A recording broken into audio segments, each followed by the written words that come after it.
আজকের ভিডিওতে আমি তোমাদের সাথে মাইক্রোফাইলেরিয়া টেস্ট কিভাবে তোমরা করবে সেটার লাইভ ডেমনস্ট্রেশন দেখাবো। একজন পেশেন্টের মাইক্রোফাইলেরিয়া টেস্ট কিভাবে করতে হয় সেটাই তোমাদের দেখাবো। আশা করি ভিডিওটা তোমরা স্কিপ না করে দেখবে এবং তোমাদের যা যা কোয়ারিজ থাকবে অবশ্যই আমাকে কমেন্ট সেকশনে কমেন্ট করে জানাবে।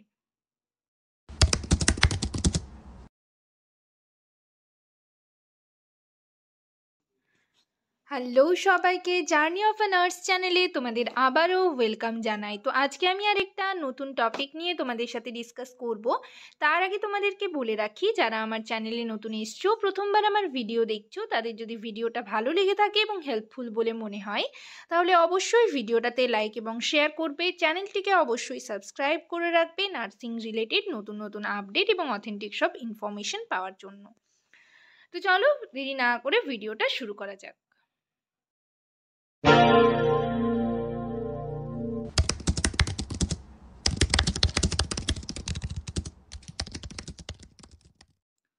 তো আমরা জেনে নেব মাইক্রোফাইলেরিয়ার এই যে প্যারাসাইট টেস্ট কি।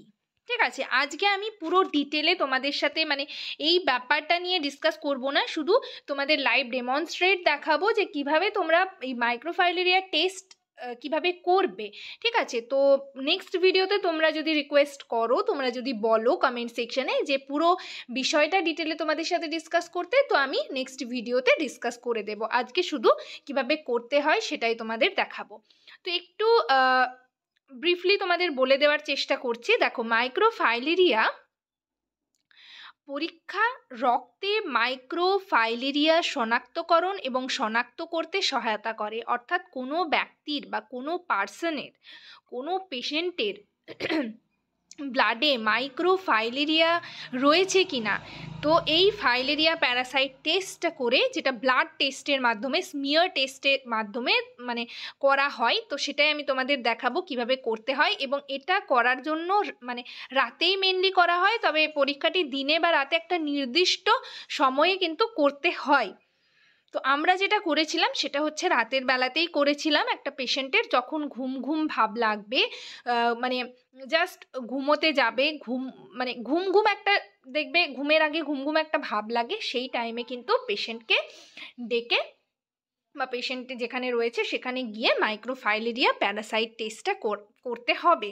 তো কিভাবে করব আমি তোমাদের লাইভ ডেমনস্ট্রেট দেখাবো।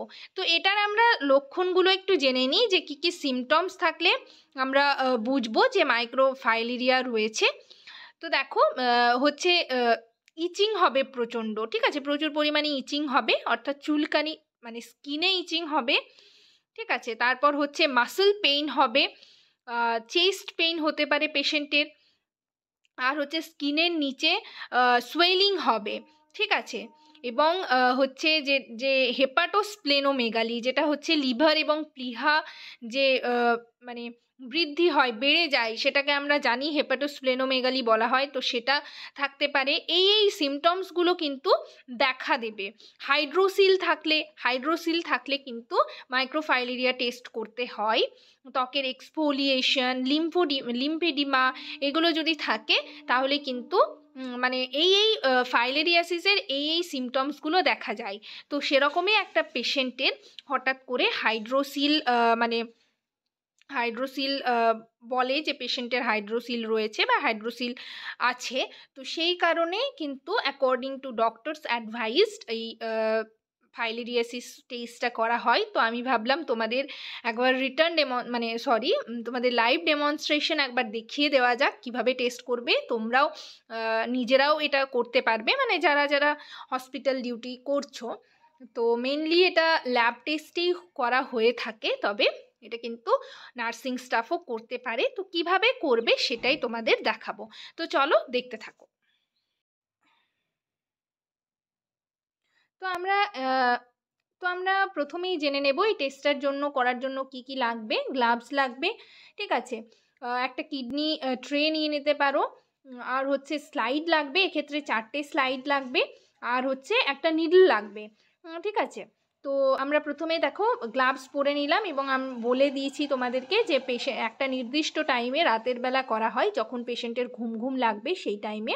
তো এটা কিছুই না, আমরা যেভাবে ব্লাড গ্লুকোজ টেস্ট করি অর্থাৎ সিবিজি টেস্ট করি সেরকমভাবেই টেস্ট করতে হবে, বাট এটার ক্ষেত্রে একটু বড় নিডল নেওয়ার চেষ্টা করবে যেহেতু অনেকটা অ্যামাউন্ট ব্লাড লাগে। তো আমরা প্রথমে প্রিক করে নেব, গ্লাভস পরে আমরা প্রিক করে নেব। তারপর হচ্ছে আমরা দুটো স্লাইডে মানে করব, ব্লাডটা কালেক্ট করব। তো সেক্ষেত্রে আমাদের 4টে স্লাইড লাগবে। তোমাদের দেখো পুরোটা বোঝাচ্ছি আমি কিভাবে কি করবে। তো এখানে দেখো একটা স্লাইডে আমরা হচ্ছে সবসময় মাঝে নেওয়ার চেষ্টা করবে, 4টে ড্রপ আমরা নিয়ে নেব মাঝে মাঝে মাঝে, ঠিক আছে? দেখো এইভাবে তোমরা ব্লাডটা নেওয়ার চেষ্টা করবে। তো এইভাবে ব্লাডটা নেওয়ার পর হচ্ছে একটা স্লাইড রাখলে নেক্সট আরেকটা স্লাইড আমরা হচ্ছে নেব। তো এক্ষেত্রে তোমাদের আরেকটা কথা বলে দিই, দেখো সেমভাবেই কিন্তু আরেকটা স্লাইডে আমরা ব্লাড কালেক্ট করব। তো প্রথমে হচ্ছে যেটা সিবিজি টেস্ট বলো বা হচ্ছে ম্যালেরিয়া টেস্ট বলো, অনেক সময় করা হয় না যে ব্লাডটা নেওয়ার পর মানে প্রিক করার পর হচ্ছে কটন সোয়াব দিয়ে সেখানটা মুছে দেওয়া হয়। তো সেটা একেবারেই করবে না এই প্রসিডিওরের ক্ষেত্রে, কেননা যদি কটনের মানে একটাও অংশ থেকে যায় তাহলে স্মিয়ার টেস্টে প্রবলেম হয়। সেক্ষেত্রে আমরা কোনো রকম ব্লাড টেস্ট মানে প্রিক করার পর আমরা কিচ্ছু করব না, মানে কটন সোয়াব এখানে ইউজ করব না। তো এরপর দেখো একটা ফ্ল্যাট সারফেসে রাখবে এবং একটা স্লাইড আরেকটা স্লাইডের এইভাবে তোমরা অ্যান্টি ক্লকওয়াইজ এটা কিন্তু ঘোরাবে। এইরকম নয় যে যেরকম পারবে ক্লকওয়াইজ ঘোরাবে, এরকম নয়। আর এটা হচ্ছে বাইরে থেকে ভেতরের দিকে এইভাবে কিন্তু ঘোরাবে এবং একটা ওভাল শেপ দেওয়ার চেষ্টা করবে। এটা মানে এইরকমভাবে করার চেষ্টা করবে, তাহলে স্মিয়ার কালেকশনটাও সুন্দর দেখতে লাগবে এবং টেস্টটাও ঠিকমতো হবে। তো দেখো এভাবে আমরা একটা ওভাল শেপ দেওয়ার চেষ্টা করব পুরোটা এরকমভাবে। তারপর হচ্ছে মিডলে এসে পুরোটা মানে পূরণ করবে আর একটু ব্লাডের অ্যামাউন্টটা বেশি নেওয়ার চেষ্টা করবে, ঠিক আছে? একটা স্লাইড হয়ে গেল, নেক্সট আরেকটা স্লাইড আমরা সেমভাবে করে নেব।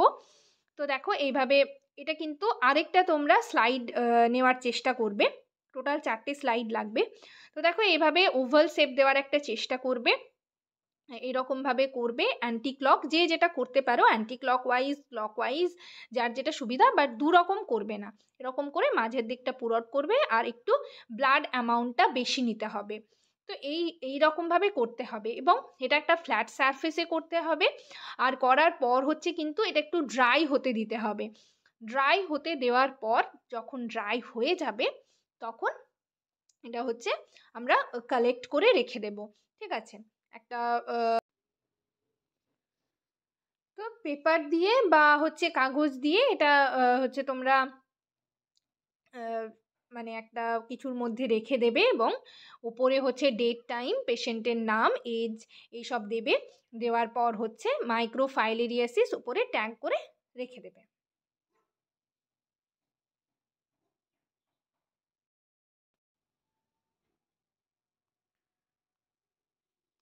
তো এইভাবেই টেস্টটা করতে হবে। কখন করবে এবং কি কি করবে না, কি কি করতে হবে, এই সমস্ত কিছু তোমাদেরকে কিন্তু বললাম। এই মানে দিকগুলো একটু তোমরা খেয়াল রাখবে।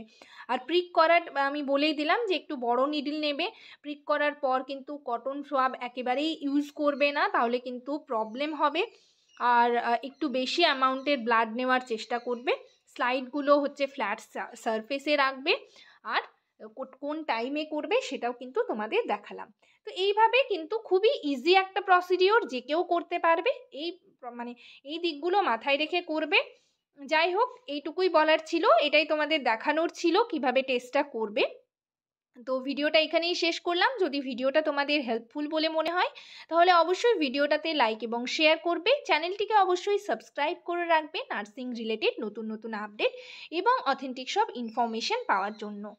তো তোমাদের যদি কোনো কোয়ারিজ থাকে অবশ্যই আমাকে কমেন্ট সেকশনে কমেন্ট করে জানাবে। আর নেক্সট আরও টপিকগুলো নিয়ে তোমাদের সাথে ডিসকাস করব। তোমরা অনেকেই আমাকে কমেন্ট করছো, রিসেন্ট একটা কমেন্ট আমি দেখেছি, সেখানে তোমরা ডাউন সিনড্রোম নিয়ে ডিসকাস করতে বলেছো। তো আমি ডাউন সিনড্রোম নিয়ে নেক্সট ভিডিওতে তোমাদের সাথে ডিসকাস করব। এবং তোমরা আরও যারা রয়েছো আমাকে কমেন্টে জানাতে পারো যে তোমরা কোন টপিকের ওপর ভিডিও চাইছো। আর এই যে মাইক্রোফাইলেরিয়াসিস টেস্ট, এটার পুরো ডিটেল যদি তোমরা জানতে চাও তাহলে অবশ্যই আমাকে কমেন্টে জানাবে। এবং পুরো পিডিএফটার জন্য তোমাদের কিন্তু মানে আমি একটা পিডিএফ তোমাদের সাথে শেয়ার করব, সেটা নিয়েই ভিডিও ডিসকাস করব নেক্সট ভিডিওতে। তো সেই পিডিএফটার জন্য তোমাদের মেম্বারশিপ নিতে হবে। যারা যারা মেম্বারশিপ নিয়েছো আমি পিডিএফটা তোমাদের সাথে শেয়ার করে দেবো। তো যাই হোক, সবাই ভালো থেকো, সুস্থ থেকো। নেক্সট ভিডিওতে আবার তোমাদের সাথে দেখা হচ্ছে। Thank you.